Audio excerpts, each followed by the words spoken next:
दादा खेड़ा का भजन गाएंगे, ध्यान लाए के सुनिए। सूत्र सूत्र भजन आएंगे। दाद खेड़े नमन ले भाई रे लाग जब जन्म। दाद खेड़े नमन ले भाई रे लाग जब जन्म। लाग जब जन्म सत्संग में। लाग जब जन्म तू अजय सत्संग में। दाद खेड़े नमन ले भाई रे लाग जब जन्म। दाद खेड़े नमन ले भाई रे लाग जब जन्म। के कर रास टोटा टोटा के कर रास टोटा टोटा काम तेरा यो बिल्कुल छोटा। काम तेरा यो बिल्कुल छोटा। तन की कोठी वाले भाई रे लाग जब जन्म। तन की कोठी भर वाले भाई रे लाग जब जन्म। दाद खेड़े नमन ले भाई रे लाग जब जन्म। दाद खेड़े नमन ले भाई रे लाग जब जन्म।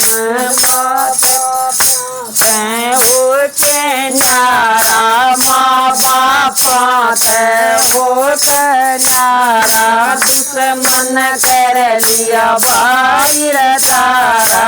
दुश्मन कर लिया भाई रे तारा। तू सब मेड़ में लले भाई रे लाग जब जन्म। तू सब मेड़ में लले भाई रे लाग जब जन्म।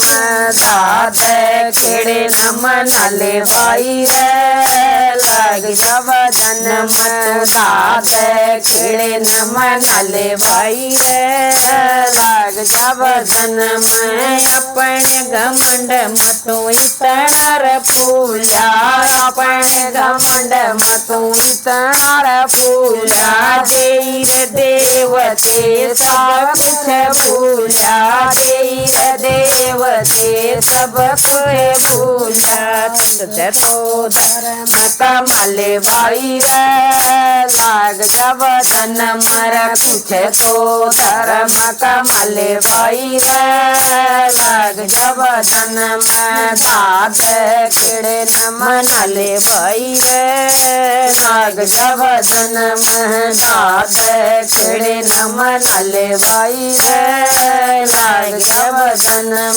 करू इंद्र पहचान लिया करू जोगेंद्र पहचान लिया। खेड़ पहचान दरास दाद खेड़ पहचान दरास। रे काम बनले भाई रे लाग जब जन्म।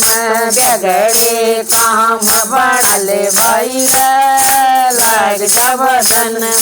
दाद खेड़े नमन ले भाई रे लाग जब जन्म। दाद खेड़े नमन ले भाई रे लाग जब जन्म। जय दादा खेड़ा की।